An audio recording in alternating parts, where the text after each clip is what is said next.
A new Marvel Snap season will soon be upon us, bringing with it a new card in the season pass, Nimrod. If you're watching this on the day that it's posted, there's a good chance I'm live at twitch.tv/Jeff Hoagland right now, streaming either preparing for Nimrod or playing with the card if we're after 9 p.m. Central. Be sure to drop on by if you want to see some Marvel Snap in action. For today's video, however, let's go ahead and jump on into talking about Nimrod and some of my early deck ideas that I'm looking forward to trying out on the live stream later tonight. Nimrod is a 5 energy, 5 power card with the ability, when this is destroyed, add copies to each other location. This card has obvious direct combo applications, something like Arnim Zola, which could blow it up and create multiple copies at other locations. It's also potentially really sweet with current format All-Star Shuri, because doubling this to 10 power is perfectly fine in a format full of Shang-Chi, because if they Shang-Chi or 10 power Nimrod, it's just going to split copies of it across the board. I think there's a few different directions we can take some Nimrod builds in. Let's go ahead and dive on into the first one now. For our first Nimrod deck list today, we have an all series 3 take that I call Honest Destroy. It's essentially just looking to play all of the cards that like getting blown up: Hood, Nova, Bucky Barnes, Wolverine, and now Nimrod, alongside some of the best cards in Marvel Snap for doing exactly that: Carnage, Venom, and Deathlock.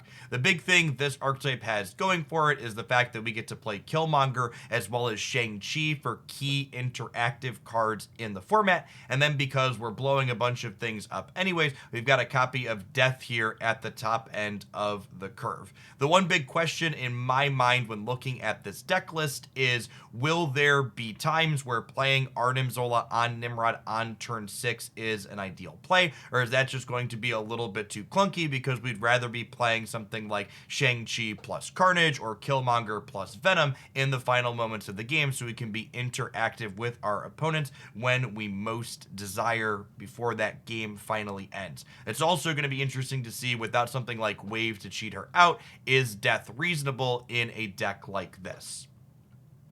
Our next Nimrod deck idea is one that's looking to tee our latest edition up with Shuri. So Shuri can double Nimrod up to 10 points of power, and then we can use Arnim Zola to destroy it, creating 2 10 power Nimrods at each of the other locations, or we could slam down a fat old destroyer, putting 15 points of stats wherever we want it, and putting 20 power worth of Nimrod in other parts of the board. We also have Shuri with Black Panther and Arnim Zola as a 4/5/6 that can be very good against other linear decks, putting a massive amount of stats into play. And then the bottom end of our deck is a mix of other things that don't mind being blown up by something like the Destroyer and Nova and Bucky Barnes. And then we have Electro and Wave to help us accelerate into these more expensive top end plays a little bit sooner. One kind of sweet sequence I could envision having with this deck is we Electro on 3, we Nimrod on 4, we Arnim Zola, making 4 Nimrods on 5, and then we Destroyer on turn 6, destroying the 4 Nimrods and creating 8 more of them for an absolute mess of stats all across the board in a way that's going to be difficult for your opponent to predict where things are going to be ending up at. Our next deck idea is a little bit outside of the box, but it does one of the things that I'm looking to do with Nimrod, which is be able to blow it up more than one time over the course of the game. Mr. Negative flips the cost and power of all cards in our deck, which means in theory we could play a turn 5 Nimrod and a 0 energy Arnim Zola that same turn, so we could create some Nimrod copies, and then eventually we can Venom it across the board back again on the final turn.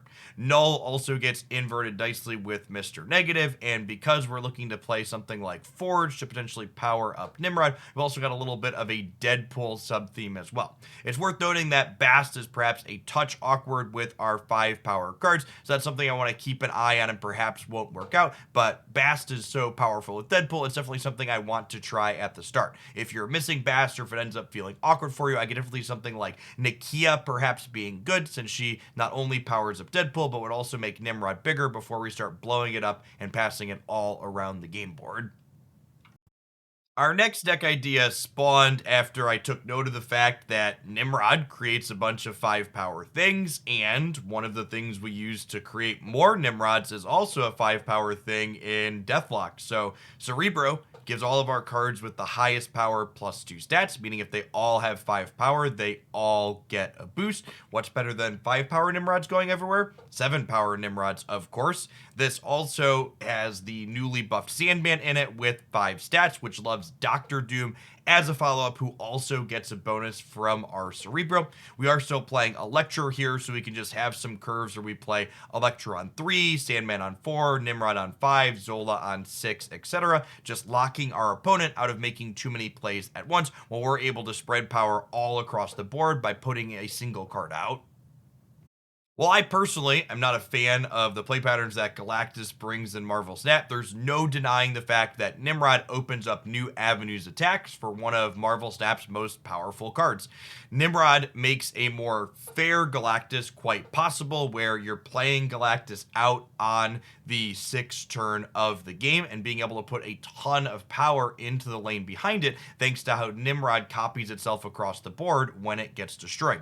One turn sequence that seems potentially very powerful in this list is you can go turn 4 Shuri, turn 5 Nimrod for 10 power, and then you slam Galactus down and you create 20 power worth of Nimrods behind it. You could also go Electro into a Hobgoblin, into a Nimrod, into a Galactus, and one of the things that also works very well inside of this shell is that we're not all in on the Galactus plan. In addition to working well with Galactus, Nimrod also works very well with Destroyer, which gives us an alternative means of slamming a different bomb on the 6th turn of the game, potentially catching our opponents off guard by trying to close things out in a different but still powerful manner than they were prepared for.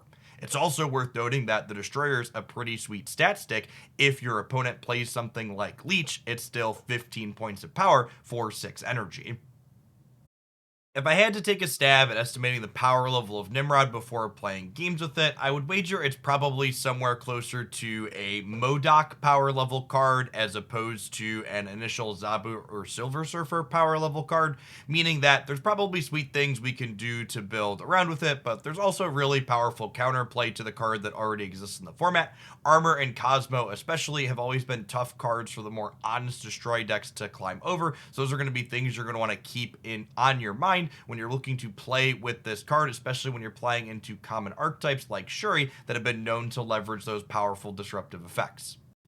As always, I'm excited to get to try some games with some new cards. If you have any excellent ideas for Nimrod, I would love to hear about them in the comments down below. And if you're looking to see me test out the card for the first time live in action, be sure to drop by my stream at twitch.tv/Jeff Hoagland after 9 p.m. Central this evening when the season rolls over and we get access to Marvel Snap's latest edition.